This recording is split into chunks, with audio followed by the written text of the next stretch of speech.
बाणस्य महिमातो जायांश्च भूरुखः पादोश्च विश्वाभूतानि त्रिपादश्यामृतं देवे त्रिपादोर्ध्व उदेत्पुरुभः पादोषेह भवद्गुणः ततो विश्वं विक्रामञ्जासः स जातो अत्यर्चत्स्याद्भूमिमधो पुरः तस्माद्यज्ञा सर्वभूतः सम्प्रदं प्रगदाज्यम् वसुस्तां सगरे पायव्यान्यारण्या ग्राम्याश्च जे तस्माद्यज्ञा सर्वभूतः रेचः सामानि जग्निरे छन्दागुषि जग्निरे तस्माद्वा अजायन्त जे केचमुभयागतः गावोह जग्निरे तस्माज्जाता अजावयः शान्तिः शान्तिः सुशान्तिर्भवतु।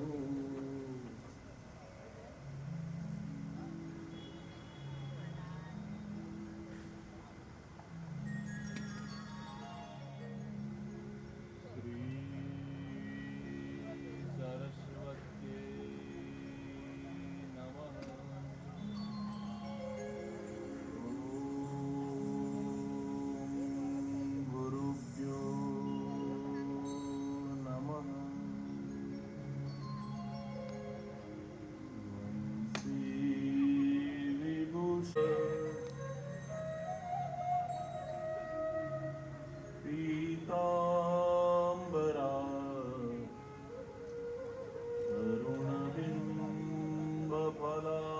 तरुणबिम्बफलाधरो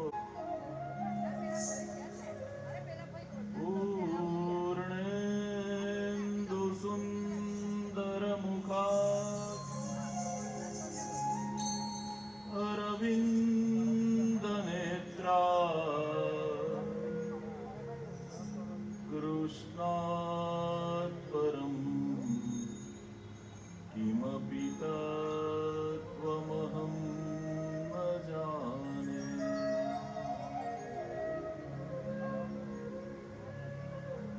कृष्ण त्वदीयपदपङ्कजपञ्जरान्ते अद्येव मे विशतु मानसराजहंस।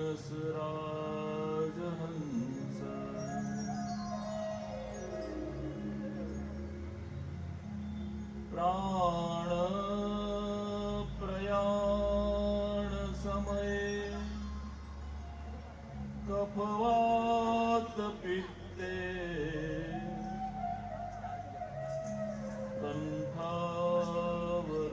कण्ठावरोदनविधो स्मरणं कुतस्ते। श्री गोवर्धननाथ की वक्रतुंड महाकाय सूर्यकोटि समप्रभ निर्विघ्नं कुरु मे देव सर्वकार्येषु सर्वदा।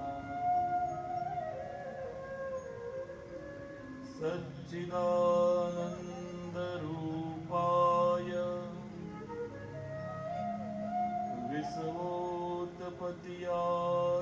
विश्वोत्पत्त्यादिहेतवे तापत्रतृष्णाय वयं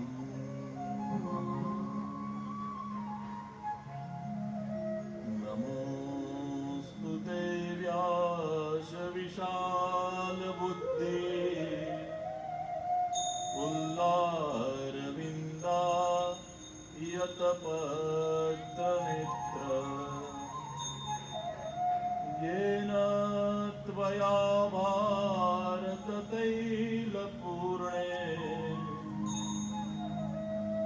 प्रज्वालितो ज्ञानमय प्रदीप यं प्रव्रजन्तमनुपेतमपेतकृत्यम् द्वैपायनो विरहकातराजुहाव पुत्रेति तन्मयतया तरवो विनेदु स्तं सर्वभूतहृदयं मुनिमानतोऽस्मि या कुन्देन्दुतुषारहार या श्वेतपद्मासना या ब्रह्माच्युतशङ्करप्रभृतिभिः देवेशदा वन्दिता सा मां पातु सरस्वती भगवती निःशेषजाड्यापहा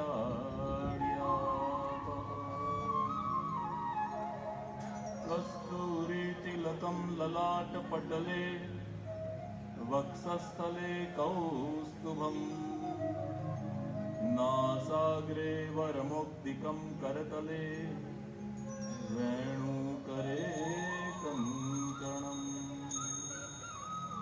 सर्वाङ्गे हरिचन्दनं सुललितं कण्ठे च मुक्तावली गोपस्त्री परिवेष्टितो विजयते गोपालचूडामणि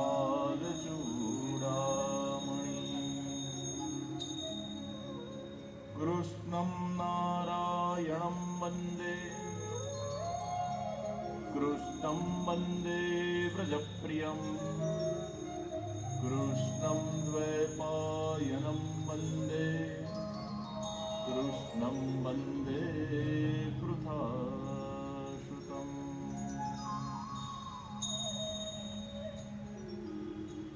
चिन्ता सन्तानहन्तारो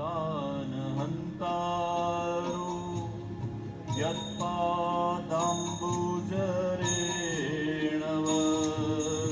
स्वीयानां तान् निजाचार्यान् प्रणमामि मुहुर्मुहुः यदनुग्रहतो जन्तु सर्वदुःखाधिगो भवेत् तमहं सर्वदा वन्दे श्रीमद्वल्लभनन्दनम् अज्ञानतिमिरान्धस्य ज्ञानाञ्जनशलाकया चक्षुरुन्मीलितं येन तस्मै श्रीगुरुवे नमः। सहस्रलीलाभिः सेव्यमानं कलानिधि चतुर्विश्याभिवेशिता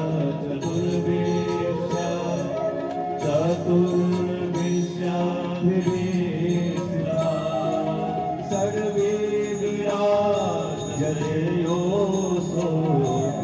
पञ्चला हृदये नमः पञ्चला हृदये नमः पञ्चला हृदये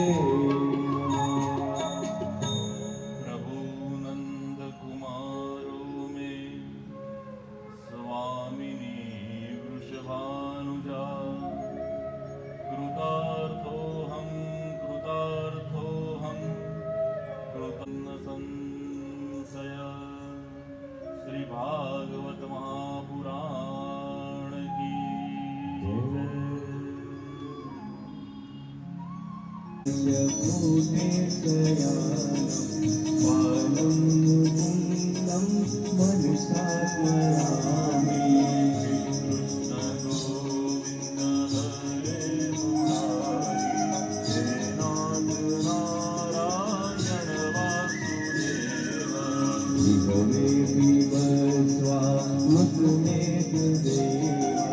ગોવિંદ દામોદર માધવેથી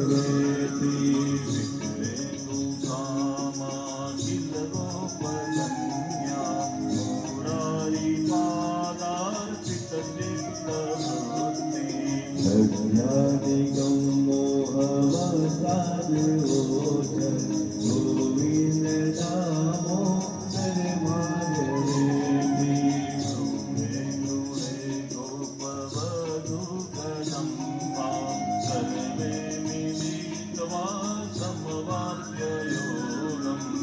જ્ઞાની નામાની પઠંતિ નિત્યમ ગોવિંદ દામોદર માધવેથી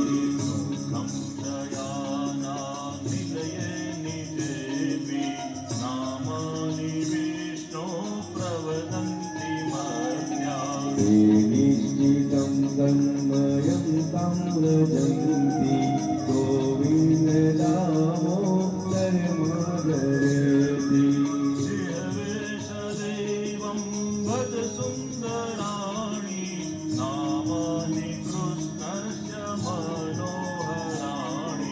સમસ્ત ભક્ત વિનાશનાની ગોવિંદ દામોદર માધવેથી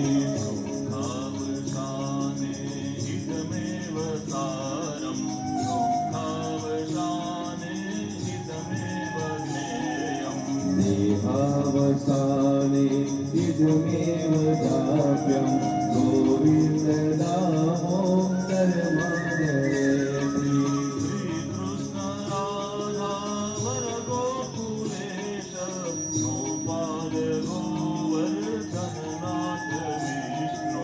જીવે પીબસ્વા મૃતમેત દેવ ગોવિંદ દામોદર માધવેથી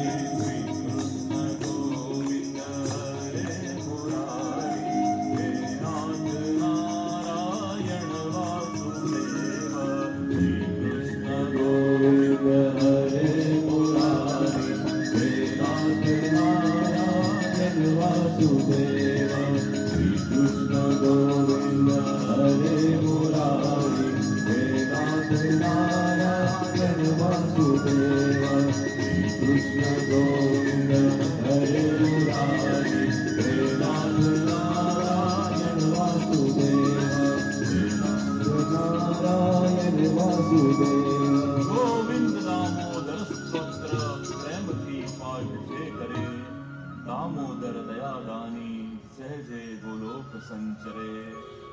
બોલો શ્રી ભાગવત મહાપુરાણ કી જય. મંગલાચરણ બહુ જરૂરી છે. जिनका आचरण मंगलकारी है. पुण्य श्लोको नलो राजा, पुण्य श्लोको युधिष्ठिर, पुण्य श्लोको च वैदेही, पुण्य श्लोको जनार्दन. कितने ऐसे दिव्य चरित्र होते हैं, वो चरित्रों का स्मरण करने मात्र से आदि व्याधि उपाधि में से मुक्त होते हैं. 3:30 कथा चालू થશે એટલે 3:30 પોણા 4 જઈશું. પરંતુ આ મંગલાચરણ બહુ મહત્વનું છે. જેમ ડોક્ટર કોઈ પણ સર્જરી કરતા પહેલા એના જે સાધનો હોય એને શુદ્ધ કરે ઉકળતા પાણીમાં ઓપરેશન કરતા પહેલા, એવી રીતે શાસ્ત્રીજીઓ જે હોય એ કથા કરતા પહેલા આ મંગલાચરણ કરી આ વાતાવરણને શુદ્ધ કરે છે. તમે બહારથી આવ્યા, સવારે કોઈની સાથે ઝઘડો થયો હોય, બહાર કોઈ એવો ફોન આવી ગયો હોય, આ બધું અહીંયા મૂકીને આવો એટલે અહીંયા એક પોઝિટિવ વાઇબ્સ ક્રિએટ થાય અને તમારા મનને શાંત કરે અને ધીરે ધીરે પ્રભુ સાથે જોડે. એટલા માટે મંગલાચરણ બહુ જરૂરી છે. ડોક્ટર જે કરે એ શસ્ત્ર ક્રિયા અને શાસ્ત્રીજીઓ જે કરે એ શાસ્ત્ર ક્રિયા. ડોક્ટર જે હોય એ બેશુદ્ધ કરે અને બેશુદ્ધ કરીને સર્જરી કરે. શાસ્ત્રીજીઓ હોય એ તમને ભાનમાં લાવવા કરે. કબ તો જાગ જાઓ, 40 हो गए, 50 हो गए, 60 हो गए, 70 हो गए, હવે તો જાગી જાઓ, હવે તો ભગવાનનું નામ ભજી લો, હવે તો ભક્તિ કરી લો. આ કથાની જે વ્યાસપીઠ છે એ આમ સીધી હોય, આમ આડી નથી હોતી. કોઈ પણ વક્તાની વ્યાસપીઠ આવી હોય, આ વ્યાસપીઠ એ ચિતા જેવી છે. ચિતા પણ આવી અને વ્યાસપીઠ પણ આવી. તમે બધા નીચે બેઠા છો અને અમે ઉપર બેઠા છે, એનો અર્થ એવો નથી કે અમે ઊંચા તમે નીચા. આ એક વ્યવસ્થા છે કે સૌથી છેલ્લો માણસ પણ વક્તાને જોઈ શકે માટે વ્યાસપીઠ ઊંચી છે. પરંતુ આ વ્યાસપીઠને ચોકી પણ કહેવાય. અને જ્યારે આ ચોકી પર બેસીએ ને ત્યારે જવાબદારી બહુ વધી જાય.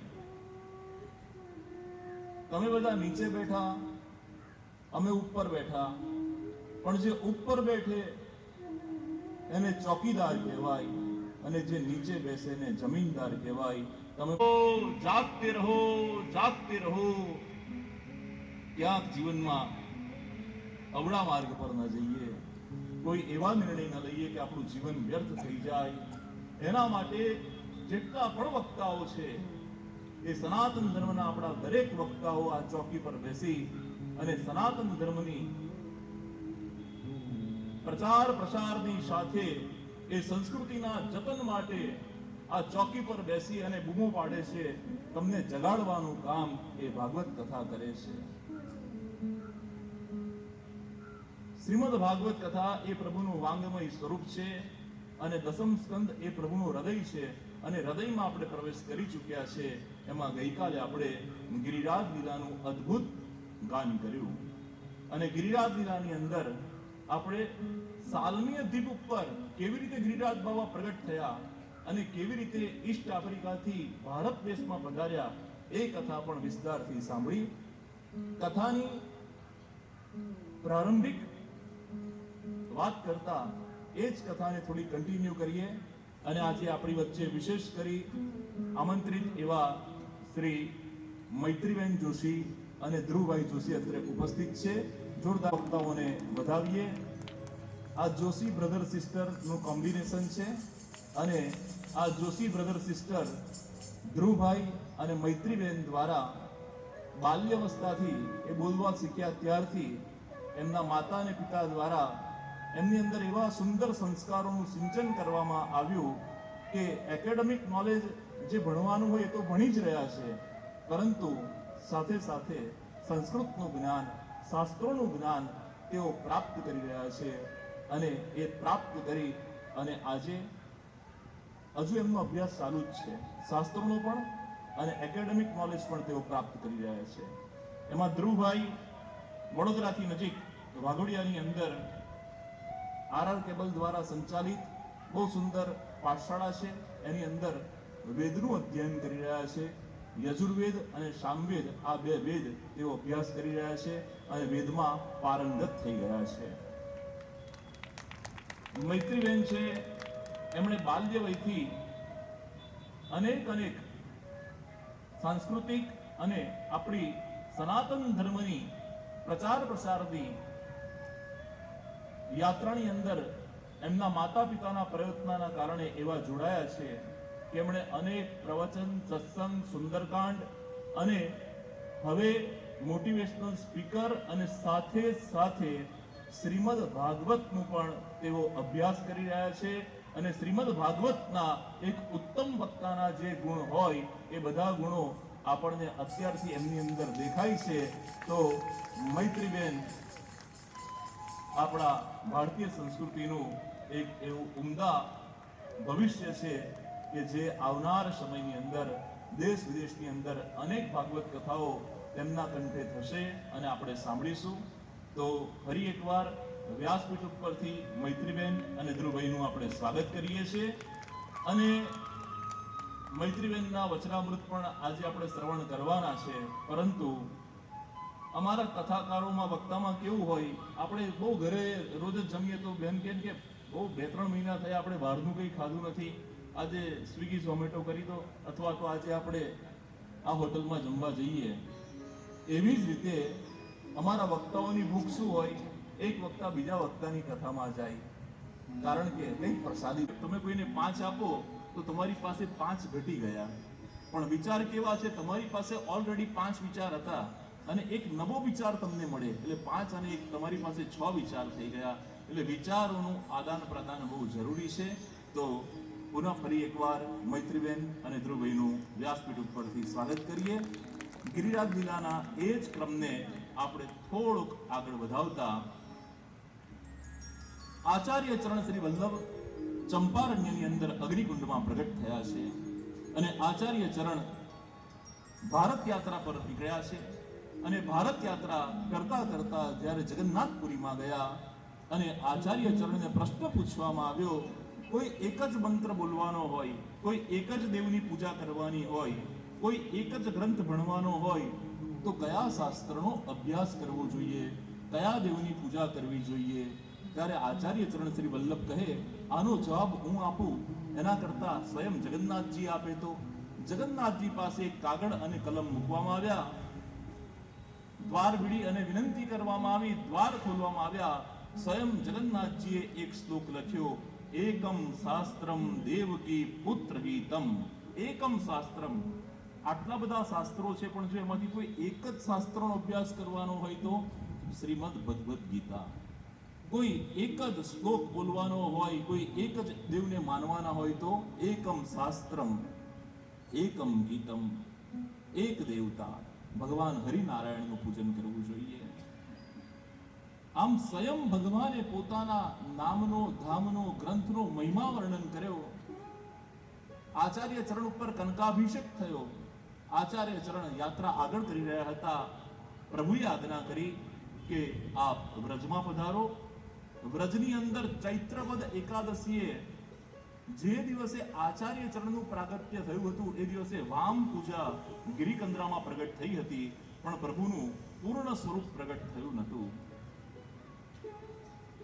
પ્રભુ પણ, ગિરિરાજ બાવા પણ આચાર્ય ચરણ શ્રી વલ્લભની પ્રતીક્ષા કરતા હતા કે ક્યારે વલ્લભ આવે અને ક્યારે હું દર્શન કરું, ક્યારે વલ્લભને હું આલિંગન આપું.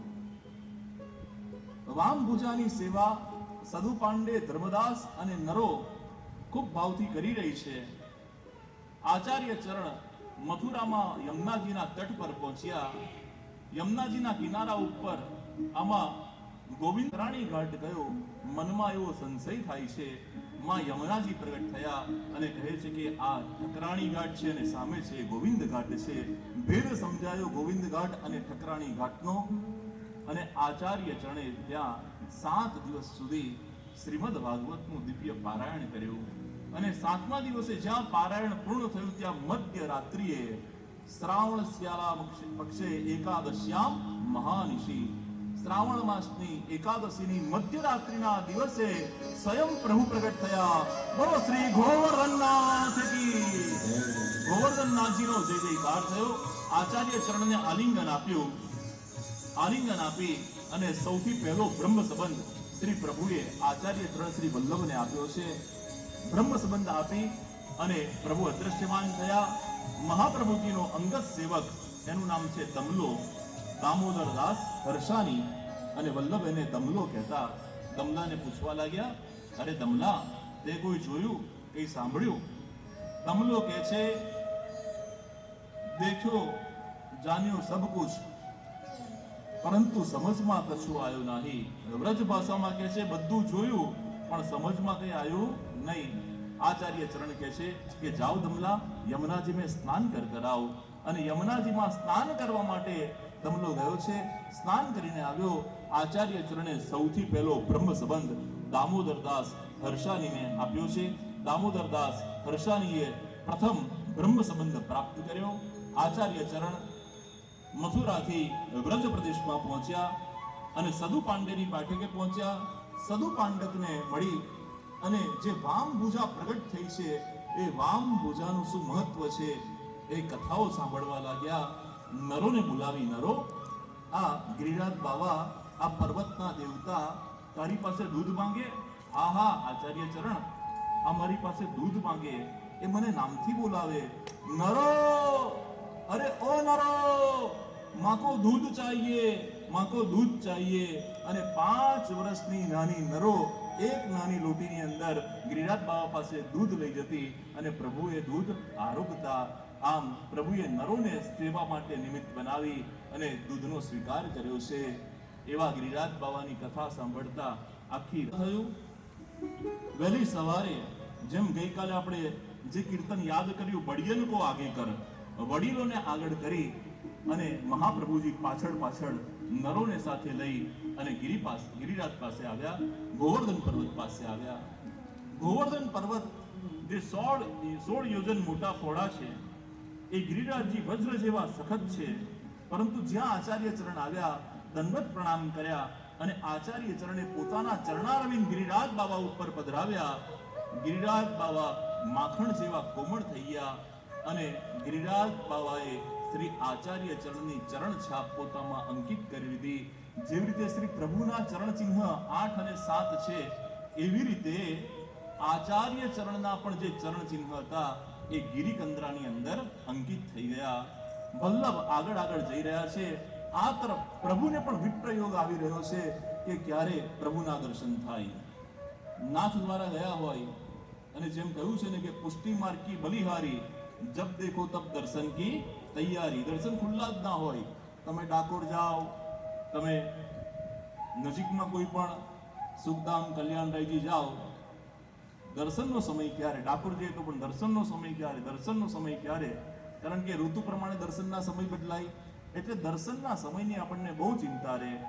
અને જ્યારે મંદિરની બહાર ઊભા હોઈએ, દ્વાર બંધ હોય, ટેરો હોય, હજુ દર્શન ખુલ્યા નથી, પણ જેવી ખબર આવે કે દર્શન ખુલ્યા છે, ટેરો દૂર થાય, ધક્કા મુક્કી કરી અને આપણે સીધા પ્રભુની સન્મુખ પહોંચીએ અને જ્યાં દર્શન કરીએ ત્યાં આપણો વિપ્રયોગ જે છે એ સંયોગમાં પરિવર્તિત થાય.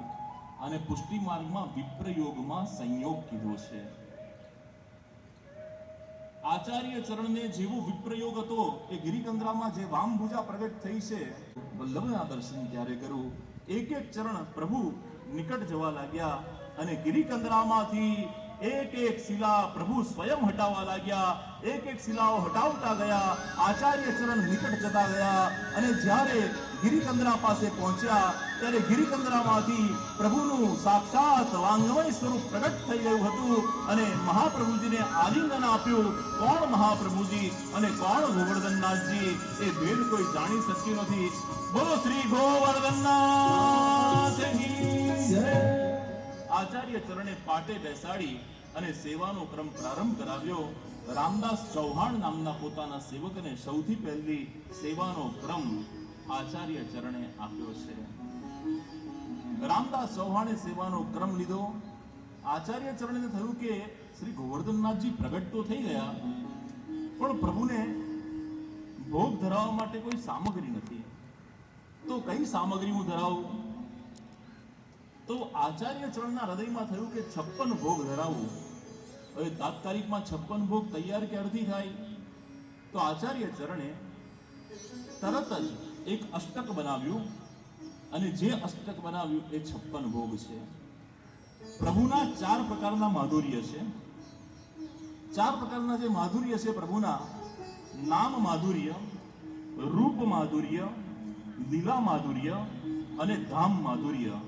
આ 4 પ્રકારના માધુર્ય પ્રભુ ધરાવે છે અને 4 પ્રકારના માધુર્યનું જેમાં વર્ણન છે એવો 56 ભોગ આચાર્ય ચરણે પ્રભુને ધર્યો છે, જેને શીતમ મધુરમ હૃદયમ મધુરમ ગમનમ મધુરમ મધુરા વિપતેરખિલમ મધુરમ વચનમ મધુરમ ચરિતમ મધુરમ વસનમ મધુરમ ચરિતમ મધુરમ મધુરા વિપતેરખિલમ મધુરમ મધુરા વિપતેરખિલમ મધુરમ. આચાર્ય ચરણને સબસે પહેલે અધરમ મધુરમ, અધરનું વર્ણન કર્યું. આચાર્ય ચરણને પ્રભુના દર્શન કરતા કરતા જે શ્રી અંગના દર્શન થયા એ શ્રી અંગને અહીંયા લીધો છે, અહીંયા ક્રમ નથી. પહેલામાં પહેલું અધરમ. અધર એટલે ઓષ્ટ. ભગવાનના ઓષ્ટ કેવા છે? આચાર્ય ચરણ કહે છે ભગવાનના અધર, ભગવાનના ઓષ્ટ એ પરવળ જેવા છે. ભગવાનના ઓષ્ઠ એ બિંબા ફળ જેવા છે. અને આ અધર કેમ મધુર છે? કારણ કે આ અધરથી ભગવાન સુધામૃતનું દાન કરે છે. વેણુની અંદર પ્રભુ પ્રાણ પૂરે અને આ અધરને સમર્પિત કરે અને એમાંથી પ્રાણ પૂરે. તો સુધામૃતનું દાન કરવા વાળા હે પ્રભુ અધરમ મધુરમ. અધરમ મધુરમ નહીં, વદનમ મધુરમ. ભગવાન તમારું મુખારવિંદ પણ અત્યંત મધુર છે. કેમ મધુર છે? કારણ કે પુષ્ટિ માર્ગ એ તપનો માર્ગ નથી. પુષ્ટિ માર્ગ એ તાપનો માર્ગ છે. પુષ્ટિ માર્ગ તપનો માર્ગ નથી. સીધા પહોંચી જાઓ હવેલી મંદિર અને ઠાકોરજીના દર્શન કરી અને થાય કે ધન્ય થયો પ્રભુ, તમારા દર્શન થયા. મુખારવિંદની ભક્તિ એ પુષ્ટિ માર્ગની ભક્તિ છે. તો વદનમ મધુરમ. જેમ ભાગવતજીમાં વિશ્વસ્તુતિમાં પ્રભુ વિશ્વ પિતામાં કહે છે ત્રિભુવન કમાલ વર્ણમ. ત્રિભુવનની અંદર ભગવાન તમારાથી સુંદર બીજું કોઈ નથી. તેવા પ્રભુ તમારું વદન અત્યંત મધુર છે. નયનમ મધુરમ. ભગવાનના નેત્ર પણ મધુર છે. કેમ નેત્રને મધુર કીધા? તો કહે છે કે પ્રભુ આ નયનથી દ્રષ્ટિનું દાન કરે છે. ભગવાનની દ્રષ્ટિ કેવી છે? ભગવાનના નેત્ર ઝૂકેલા છે. શાસ્ત્ર કહે છે કે દ્રષ્ટિ બધાને અપાય નહીં. દ્રષ્ટિ, વૃષ્ટિ અને ટ્રસ્ટી આ ત્રણનો કોઈ ભરોસો નહીં. દ્રષ્ટિ બધાને આપી શકાતી નથી. વૃષ્ટિ ત્યારે વાતાવરણ બદલાઈ જાય, ઉનાળામાં વરસાદ વરસી જાય, વાવાઝોડું આવી જાય તો ગ્લોબલ વોર્મિંગમાં વૃષ્ટિ એનું પણ કંઈ નક્કી નહીં. અને ટ્રસ્ટી ગમે ત્યારે ઠરાવ કરી અને નિયમ બદલી નાખે, ખબર પડે નહીં. તો નયનમ મધુરમ. ભગવાનના નયન મધુર છે કારણ કે આ નયનથી પ્રભુ અધિકારી ભક્તોને દ્રષ્ટિનું દાન કરે છે. ભગવાનની એક આંખ સૂર્ય છે અને એક આંખ ચંદ્ર છે. એક આંખ શત્રુઓ પર, જેમ ભગવાને કૌરવોની સૈન્ય સામે જોયું અને કૌરવોનું આયુષ્ય ક્ષીણ કરી લીધું, એવી રીતે ભગવાને પાંડવોની પર કૃપા દ્રષ્ટિ કરી. તો શત્રુઓ ઉપર સૂર્ય દ્રષ્ટિ અને ભક્તો ઉપર કૃપા દ્રષ્ટિ. તો એવા ભગવાનના નયન મધુર છે. એટલું જ નહીં, હસિતમ મધુરમ. હસિતમ એટલે હાસ્ય. ભગવાનનું મરક મરક મંદ મંદ મુસ્કાન કરવું બહુ મધુર છે. હસિતમ મધુરમ. હાસ્ય એ પણ એક દાન છે. હાસ્ય એ પણ એક દાન છે. એક પૈસાદાર મિત્ર નો એક ગરીબ મિત્ર. એક મિત્ર બહુ ધનવાન અને બીજો ગરીબ. ધનવાન દિવસમાં 6 વખત સ્માઈલ કરતું હોય છે અને જ્યારે પરણી જાય ત્યારે યાદ નથી રહેતું કે છેલ્લા ક્યારે હસ્યા હતા. તો હસો, હા હા હા, હસો હસો એક બાર. हसितम मधुरम. हास्य भगवान की देन है. हंसता रहो, मुस्कुराते हुए बहुत अच्छे लग रहे हो. कितना सुंदर लागो છો બધા. આહા, મુસ્કાન પ્રભુ કી દેન હે. તમે બીજા કોઈને બીજું કંઈ આપી શકો કે ના આપી શકો, એક મુસ્કાન આપો, એક સ્માઈલ આપો. ફોરેનમાં બધા જતા હોઈએ છે તો આપણે જોઈએ ને કે ઓળખાણ હોય કે ના હોય, hi good morning, hi good morning કહે છે ને, સ્માઈલ કરે છે, ગુડ મોર્નિંગ કહે છે. તમે એને રસ્તો આપો તો તમને થેન્ક યુ કહે છે, સ્માઈલ કરે છે. તો ઓળખાણ હોય કે ના હોય, મુસ્કાન આપો, હસતે રહો, મુસ્કુરાતે રહો. ભગવાનનું હસિતમ મધુરમ. એટલું જ નહીં, હૃદયમ મધુરમ. ભગવાનનું હૃદય મધુર છે કારણ કે ભગવાન આપણા હૃદયમાં, તો ભગવાનના હૃદયમાં કોણ? ભગવાનના હૃદયમાં ભક્તો રહેલા છે.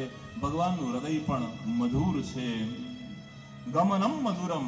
ભગવાનનું એક જગ્યાએથી બીજી જગ્યાએ ગમન કરવું. ભગવાનનું ગોકુળથી વૃંદાવન, વૃંદાવનથી મથુરા, મથુરાથી હસ્તિનાપુર, હસ્તિનાપુરથી દ્વારકા, આ ફરવું, ગમન કરવું મધુર છે. મધુરાધિપતે રખિલમ મધુરમ. રાધાજીના સ્વામીનું સર્વસ્વ મધુર છે. 8 શ્લોક છે. 8 શ્લોકનો વિસ્તાર કરીશું તો બહુ વિલંબ થશે, છતાં પણ એકાદ શ્લોકનો હજુ પણ આપણે મધુરમ વચનમ મધુરમ ચરિતમ મધુરમ વચનમ મધુરમ વદિતમ મધુરમ ચરિતમ મધુરમ भ्रमितं मधुरं मधुराधिपतेरखिलं मधुरं मधुराधिपतेरखिलं मधुरं વચનમ મધુરમ, ભગવાનના વચન મધુરા છે. જેવી રીતે કબીરા કહી રહ્યા છે, ऐसी वाणी बोलिए मन का पान खोय, औरन को शीतल करे और खुद भी शीतल હોય.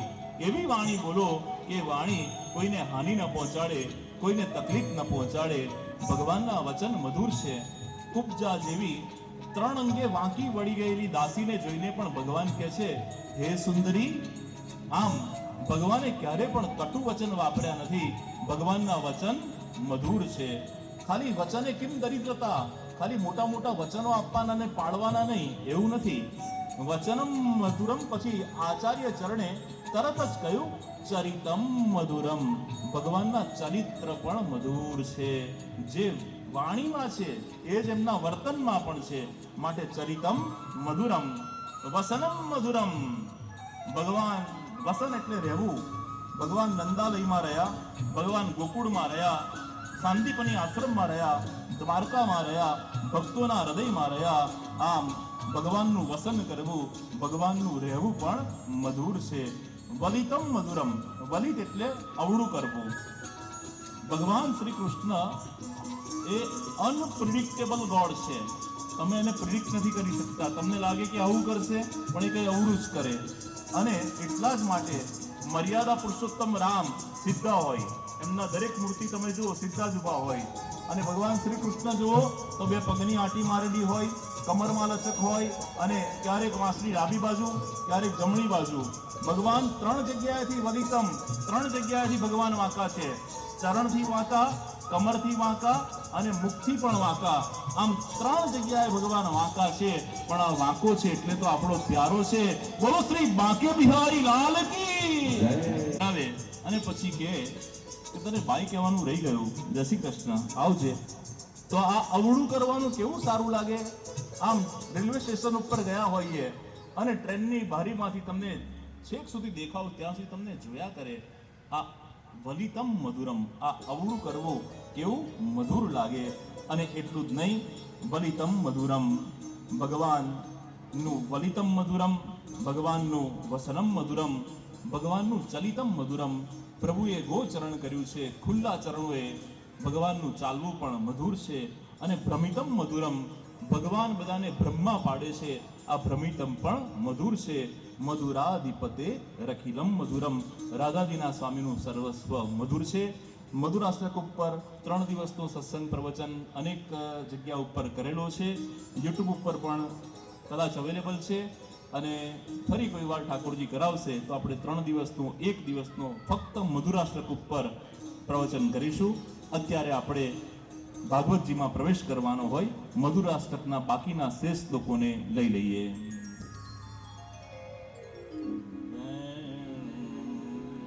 વેણુ મધુરા વેણુ મધુરમ પાણી મધુરા પાદો મધુરા નૃત્યમ મધુરમ સત્યમ મધુરમ મધુરાધિપતેરખિલમ મધુરમ ગીતમ મધુરમ પીતમ મધુરમ સુખમ મધુરમ સુખમ મધુરમ रूपम मधुरम तिलकम मधुरम मधुराधिपतेरखिलं मधुरम करणं मधुरम शरणं मधुरम हरणं मधुरम रमणं मधुरम वमिदं मधुरम समितं मधुरम मधुराधिपतेरखिलं मधुरम गुब्जा मधुरा माला मधुरा यमुना मधुरा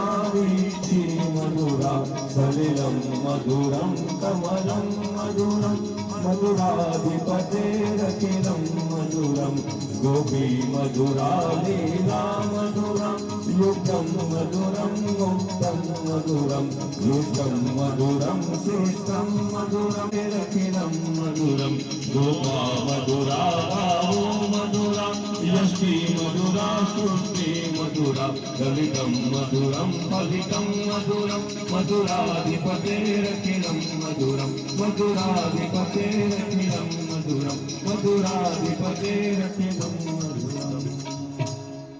આચાર્ય ચરણે મધુરાષ્ટક રૂપી 8 શ્લોક અને દરેક શ્લોકમાં 7 વખત મધુર શબ્દ, આમ 8 સતા 56 આચાર્ય ચરણે સૌથી પહેલો 56 ભોગ ધરાવ્યો.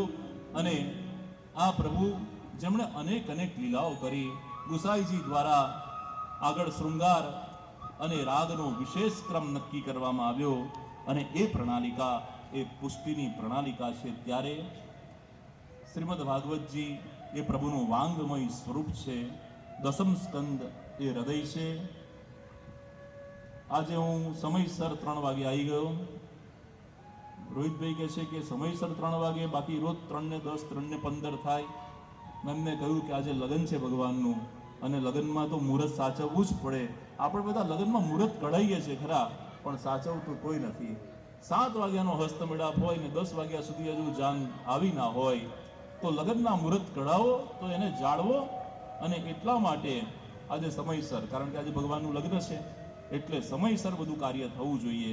તો કથામાં આપણે ગિરિરાજ લીલા પછી હજુ આપણે ગોપી ગીતમાં પ્રવેશ કરવાનો છે. અને અમારા માલિની બહેન અને બધા બહેનો ક્યારના તૈયાર છે. આજે મહારાસ પણ છે, એટલે મહારાસ પણ રમવાનો છે. કંસને પણ આજે જ મારવાનો છે. અને એટલું જ નહીં, આજે જ ભગવાનને પરણાવવાના છે. ત્યારે આગળનો વિસ્તાર કરતા પૂર્વે મૈત્રીબેન જોશી, જેઓ ખુદ અદ્ભુત વક્તા છે, બાળ વયે એમણે સંસ્કૃત ઉપર, સાહિત્ય ઉપર અને હવે ભાગવતજી ઉપર અભ્યાસ કરી અને જન જન સુધી એમનું જ્ઞાન આપી રહ્યા છે. ત્યારે આપણે ધ્રુવજીનું ચરિત્ર વાંચ્યું ને, કે ધ્રુવ કેવા હતા, તો ધ્રુવ આવા જ હતા. આવી ધોતી પહેરે, આવું તિલક કરે અને ઓમ નમો ભગવતે વાસુદેવના જપ કરે.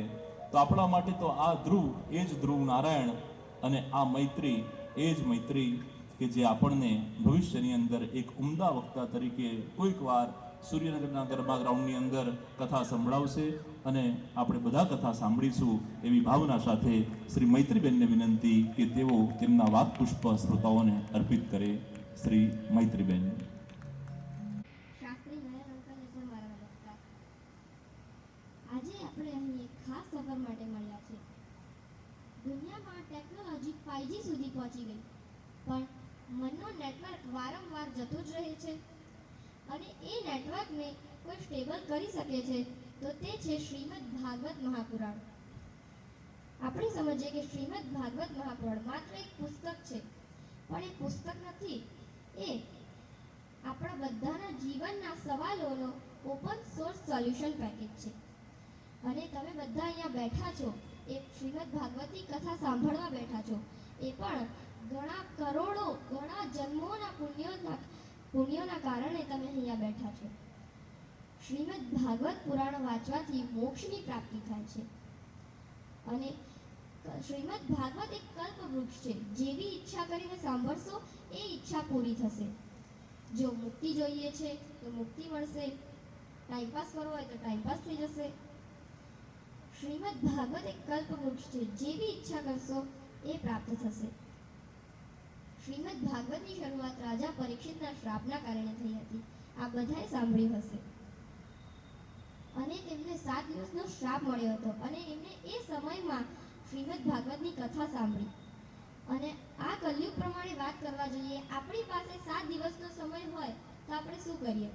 ઇન્સ્ટાગ્રામ પોસ્ટ, પેનિક, ટ્રીપ વગેરે. પણ જે મહત્વનું કામ છે એ આપણે કરતા નથી, અને એ છે અંતરાત્માની શાંતિ. આપણા અંતરાત્માની શાંતિ નહીં થાય અને આપણું જે મૃત્યુનો ભય છે એ નહીં જાય, અને એ જતો નથી, અને એ મૃત્યુના ભયને શ્રીમદ ભાગવત દૂર કરે છે. હમણાંના સમયમાં નરકાસુર બહાર નથી, આપણી અંદર જ છે. ઘણા લોકો જાણતા હશે કે પહેલા દેવતા અને અસુરો અલગ અલગ રહેતા હતા. દેવતા સ્વર્ગમાં અને અસુરો પાતાળ લોકમાં રહેતા હતા. ત્યારબાદ દેવતા અને અસુરો એક જ પરિવારમાં ભાઈ થઈને રહેવા લાગ્યા. કશ્યપજીની 2 પત્ની હતી, દિતિ અને અદિતિ. દિતિના પુત્રો થયા અસુરો અને અદિતિના પુત્રો થયા દેવતા.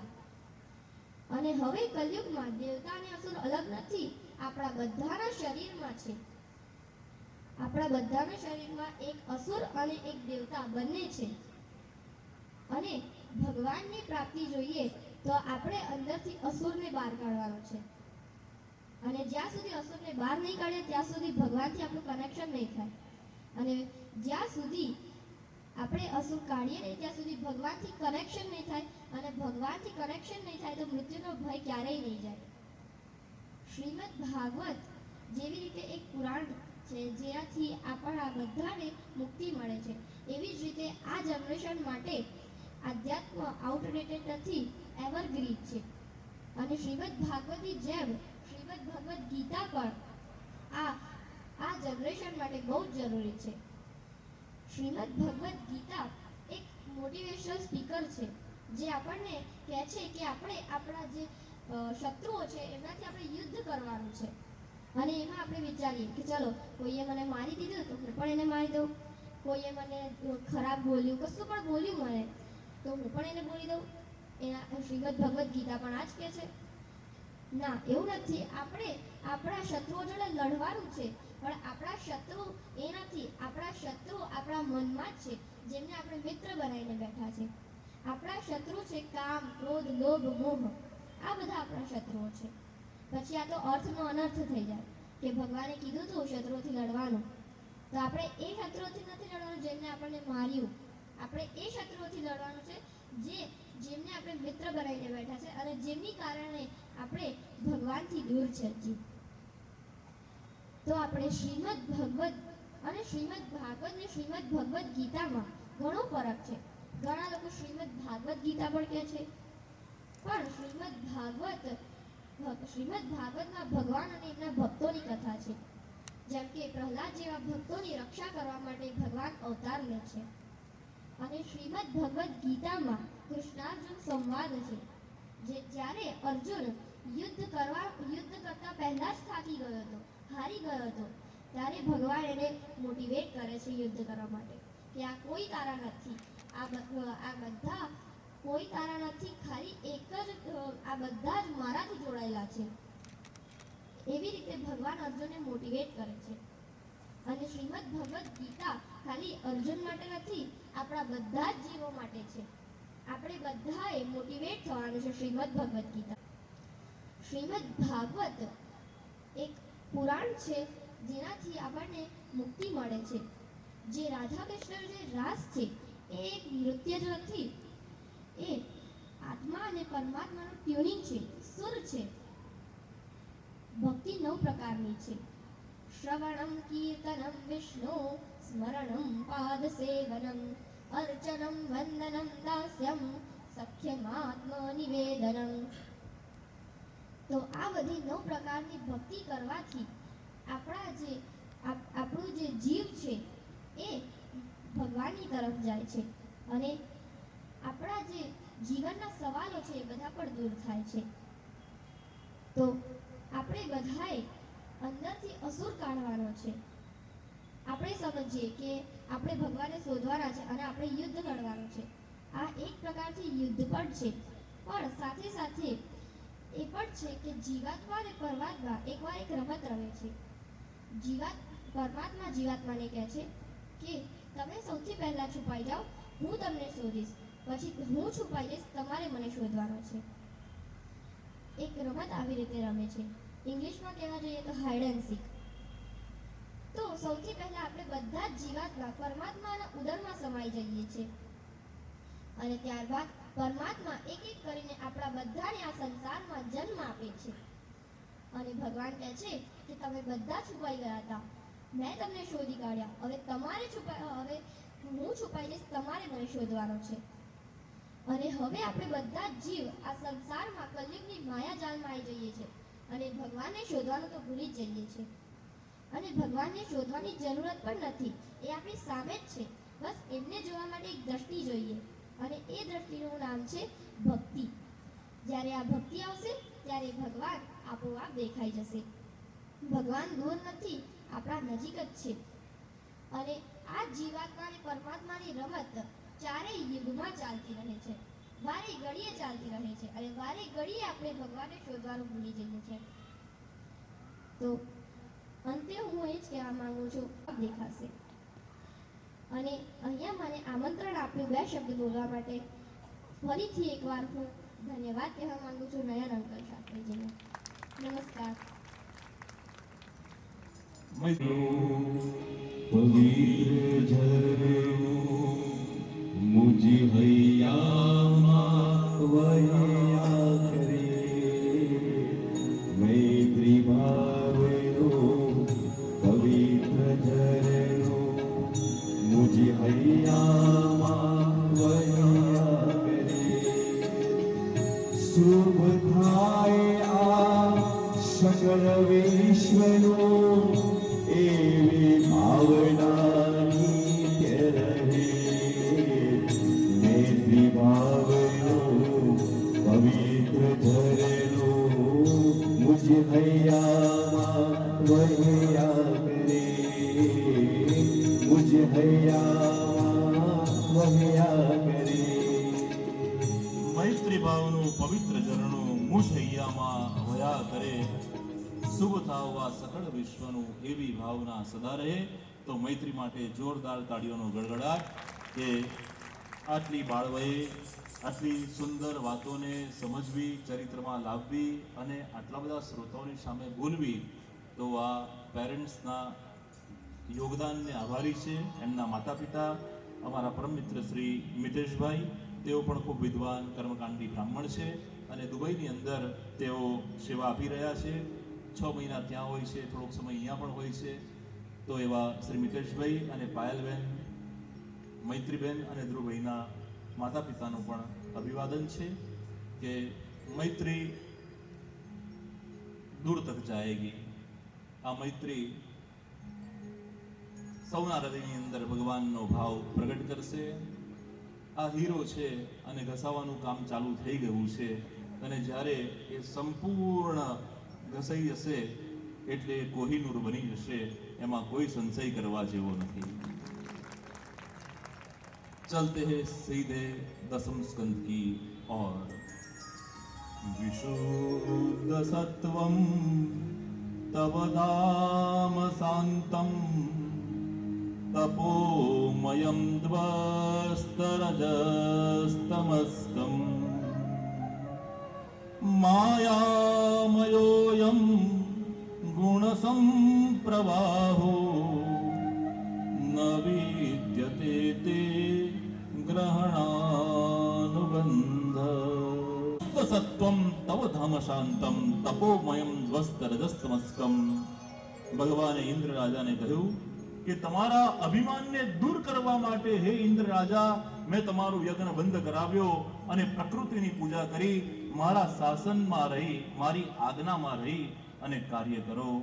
આમ ઇન્દ્ર રાજાને ભગવાને કૃપા કરી અને ક્ષમા આપી. અદ્ભુત પ્રવચન, અદ્ભુત શૌર્ય. 7 વર્ષ 7 दिन के कान कुंवर कन्हैया गिरवर कर धारी. 7 વર્ષ અને 7 દિવસના હતા ત્યારે પ્રભુએ આ ગિરિરાજ લીલા કરી છે. બધાને થયું કે નંદ બાવા અને યશોદાજીનો આ છોરો નથી, નક્કી આ કોઈ બીજાનો લઈ આવ્યા છે. યશોદાજી કેટલા ગોરા ગોરા, નંદ બાવા કેટલા ગોરા ગોરા અને કનૈયો આટલો કાળો. નક્કી આ નંદ બાવા અને યશોદાજીનો છોરો નથી. કહેતે હે બાબા, આ કોનો છોરો છે? તમે ગોરા, યશોદાજી ગોરા અને આ કનૈયો તો કાળો છે. આ નક્કી તમારો છોરો નથી. આટલું અદ્ભુત પરાક્રમ, 7 વર્ષનો બાળક આટલા મોટા ગિરિરાજજીને ઉચકી રે, એ કાલિય નાગની ફણા ઉપર નૃત્ય કરે. આ અદ્ભુત પ્રવચન એ બધા જેના કરતબ બતાવે છે. નક્કી આ તમારો છોરો નથી. કનૈયાએ સાંભળ્યું કે બધા મારા પિતાજીને કહી રહ્યા છે કે હું એમનો છોરો નથી, એટલે દોડતા દોડતા ગયા અને બધાને કહે છે, હું મારા બાબા નંદનો અને યશોદાજીનો જ છોરો છું. હું કાળો કેમ છું એ મને પૂછો. હું કાળો એટલા માટે છું કે હું કાળી કાળી રાત્રિએ જન્મ્યો ને, રાત્રે 12 વાગે માટે હું કાળો છું. અરે રાત્રે જન્મે કાળા હોય કનૈયા? તું ખરેખર કે તું કોણ છે? કનૈયો કહે છે કે હું ચોર છું અને ચોર ચોરી કરે ને ત્યારે કાળા વસ્ત્ર પહેરે, કાળી કાળી રાતમાં જાય, મારે ચોરી કરવાનું કામ હતું ને એટલે હું શ્યામ રંગનો થઈને આવ્યો છું. ગોરા બદન પર ડાઘ જો કાળો તો એ તલ કહેવાય છે. ગોરા બદન પર ડાઘ જો કાળો તો એ કાળો તલ કહેવાય છે.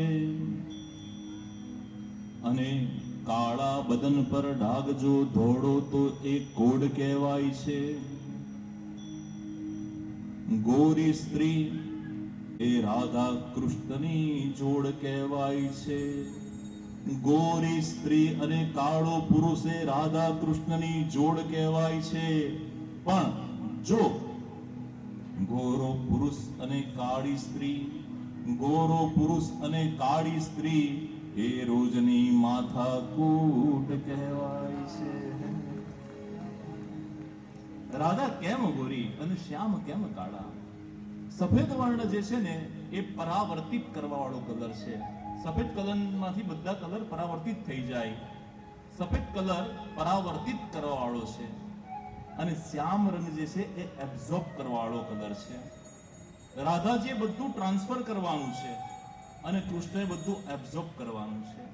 કોઈ પણ બે રંગ ભેગા કરો તો એનાથી કોઈ ત્રીજો રંગ બને. એક કાળો રંગ એવો છે, અમારા રોહિતભાઈ યમરાજી માર્કેટિંગ, એમને કલરનું વધારે નોલેજ, તો બે રંગ ભેગા થાય તો કોઈ ત્રીજો રંગ બને.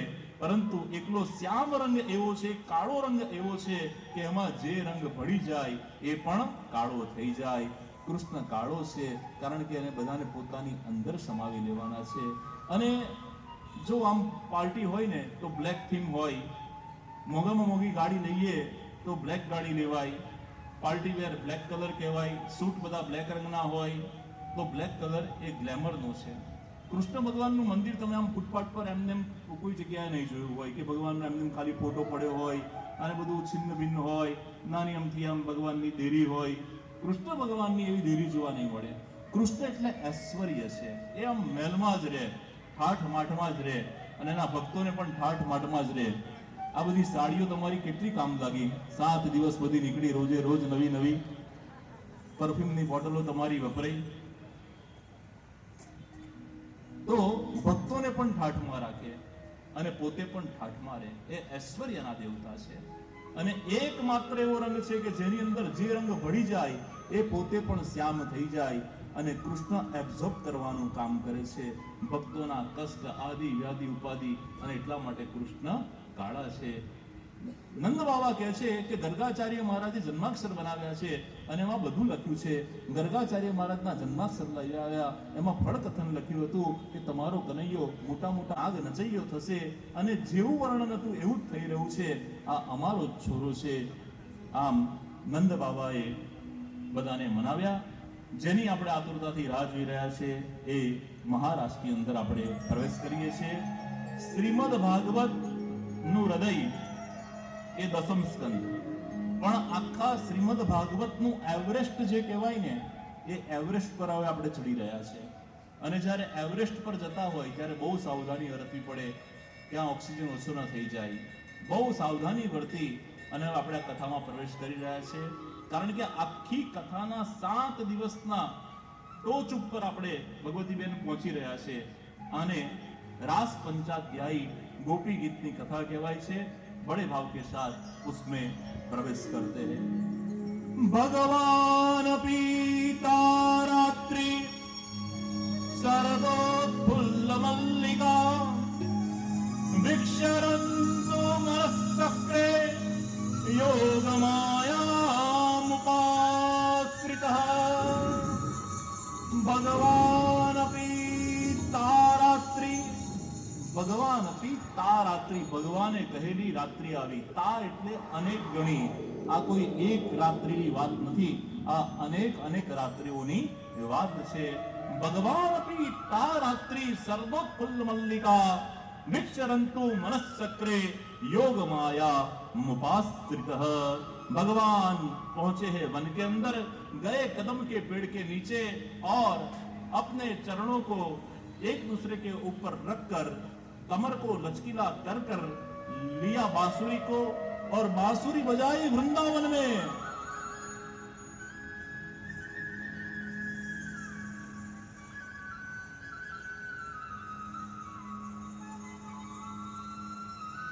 વાંસળીની તાન, વાંસળીનો રવ સાંભળી અને અધિકારી ગોપીઓ જે વૃંદાવનમાં જે કાર્ય કરતા હતા એ છોડીને દોડતી આ વાંસળીનો અવાજ જ્યાંથી આવતો હતો ત્યાં ચાલવા લાગી. વર્ણન છે ભાગવતજીમાં. એક ગોપી લીપણ કરતી હતી, છાણવાળા હાથ હતા તો છાણવાળા હાથ વડે.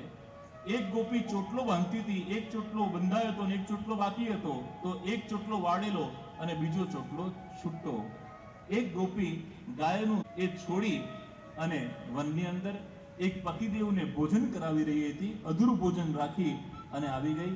એક દીકરાને પારણામાં સુવડાવતી હતી, દોરી છોડી અને વાંસળીની તાન સાંભળી વૃંદાવનમાં જ્યાંથી વેણુનો અવાજ આવતો હતો ત્યાં પહોંચવા લાગી. આપણે પણ એક ક્ષણ માટે બધા આંખ બંધ કરીએ અને આ વેણુની ધૂનમાં પ્રવેશ કરીએ.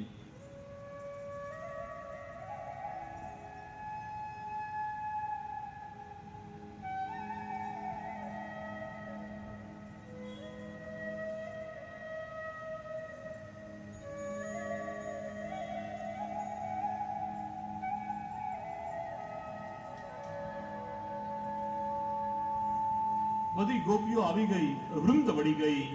प्रभु ने वेणु बजाते बजाते हुआ कि सारी गोपी आ गई है. वेणु बाजू पर મૂકી અને ગોપીઓને કહ્યું, સ્વાગતમ વો મહાભાગા પ્રિયમ કિમ કરવાણી વહ અપ્રદસ્યાનામયમ કસ્યિત બ્રૂતાગમન કારણમ. સ્વાગતમ વો મહાભાગા, હે ભાગ્યશાળીઓ તમારું સ્વાગત છે. વૃતાગમન કારણમ, ભાવો બેંકમાં ના શોભે અને વામા વનમાં ના શોભે. આ રાત્રિના સમયે તમે જંગલમાં કેમ આવી? ત્યારે બધી ગોપીઓ આંખમાંથી અશ્રુધારા વહેતા કહેવા લાગી, કનૈયા તે તો વાંસળીનો પોકાર કરી અને અમને આકર્ષિત કરી, તારી નિકટ બોલાવી અને જ્યારે નજીક આવી ગઈ ત્યારે પૂછે છે કે કેમ આવી? આ તો એવી હાલત થઈ, કોઈ આપણને કે કાલે જમવા આવજો અને આપણે 12 વાગે જમવા માટે જઈએ તો આપણને પૂછે કે કેમ જમવા આવ્યા, શું કામ હતું? એવી હાલત અહીંયા ગોપીઓની થઈ છે. કનૈયાએ જોયું કે બરાબર વિપ્રયોગ થયો છે એટલે કહ્યું કે અરે સખીઓ, છોડો બધી વાતો, હું તો વિરોધ કરું છું, મજાક કરું છું. આ બધી વાત છોડો, ચાલો આપણે રાસનો પ્રારંભ કરીએ. एक एक गोपी एक एक कान, दो दो गोपी एक एक कान और बीच में युगल सरकार. ये रास रचा है वृंदावन में यमुना जी के तट पर. रास रचायो અને હજુ તો એક ચક્કર પૂરું થાય એ પહેલા બધી ગોપીઓને માન આવ્યું. ગોપીજનોને થયું કે જુઓ જુઓ, આખા જગતને ચલાવવા વાળો અમારી સાથે કેવો નાચે છે. અમે કહીએ ફેર ફૂંદડી ફરતો ફેર ફૂંદડી ફરે, અમે કહીએ નીચે બેસતો નીચે બેસે, અમે કહીએ તાલી મારતો તાલી મારે. આખા જગતને ચલાવવા વાળાને અમે કહીએ એમ એ કરે છે. કેટલો કયાગરો પંથ છે, કેટલો ડાયો છે અને અમારા કંટ્રોલમાં છે. બધી ગોપીઓને માન આવ્યું. ભગવાન બધું ચલાવી લે, માન ચલાવતા નથી. ગોપીજનોને રાસમાંથી અદ્રશ્ય થઈ ગયા. રાસ બંધ થયો, ભગવાન અદ્રશ્ય થયા. ભગવાન અદ્રશ્ય થયા. બધી ગોપીજનો કહે છે કે પ્રભુ ક્યાં ગયા, પ્રભુ ક્યાં ગયા? પરંતુ પ્રભુ દેખાતા નથી. પ્રભુ દેખાતા નથી એટલે ગોપીઓજનોને પોતાની ભૂલ સમજાઈ. એક ગોપી કહે છે, અરે સખીઓ જુઓ જુઓ, આપણી બધી સખીમાંથી એક સખી દેખાતી નથી. એટલે એક સખી ભગવાનની સાથે ગઈ છે. એક સખી કહે છે, અરે આપણા ભગવાન અદ્રશ્ય નથી થયા, જે સખી અદ્રશ્ય થઈ છે ને એ જ આપણા ભગવાનને અદ્રશ્ય કરી ગઈ છે, એ જ ભગવાનનું અપહરણ કરી ગઈ છે, એ ભગવાનને અહીંયાથી દૂર કરી ગઈ છે. એક ગોપી કહે છે, અરે એ સખી આપણા પ્રભુને લઈને ક્યાં ગઈ હશે? ચાલો આપણે એમને શોધવાનો પ્રયત્ન કરીએ. આ તરફ ભગવાન રાધાજીને લઈને અદ્રશ્ય થયા છે. યમુનાજીના તટ પર ગયા અને યમુનાજીના તટ ઉપર જઈ અને રાધાજી સાથે બેઠા છે. રાધાજી કહે છે, કનૈયા, મારી વેણીની અંદર તું, મારા વાડની અંદર તું કેસ ગુંફન ન કરી આપે, તું વેણી ન નાખી આપે? કનૈયો કહે છે, હા કેમ નહીં. અને તરત જ કનૈયાએ મોગરાની માળા વેણી બનાવી અને રાધાજીના કેસનું ગુંફન કર્યું. હવે અહીંયા એક વિચાર કરવાનો, આ રાસ ક્યારે રચાયો? શરદ પૂનમના. ઋતુ કઈ? શરદ. અને અહીંયા ફૂલ કયા કીધા? મોગરાના. હવે મોગરાના ફૂલ શરદમાં ઉગતા નથી, તો અહીંયા મોગરાના ફૂલ કેમ કીધા? આચાર્ય ચરણ કહે છે કે જ્યારે ભગવાને વિચાર કર્યો કે મારે મહારાસ રચવો છે, ત્યારે બધી ઋતુઓ ભગવાનની પાસે ગઈ અને કહેવા લાગી કે ભગવાન તમે મારી ઋતુમાં રાસ રમો, તમે મારી ઋતુમાં રાસ રમો. વસંત ઋતુ કહેશે કે બધી ઋતુઓનો રાજા તો હું છું ભગવાન, તમારે રાસ રમવો હોય તો મારી ઋતુમાં રમો. પણ ભગવાન કહે છે વસંતની અંદર કામ પ્રદીપ્ત હોય, શરદની અંદર આકાશ સ્વચ્છ હોય, વાદળો ન હોય, મન નિર્મળ હોય.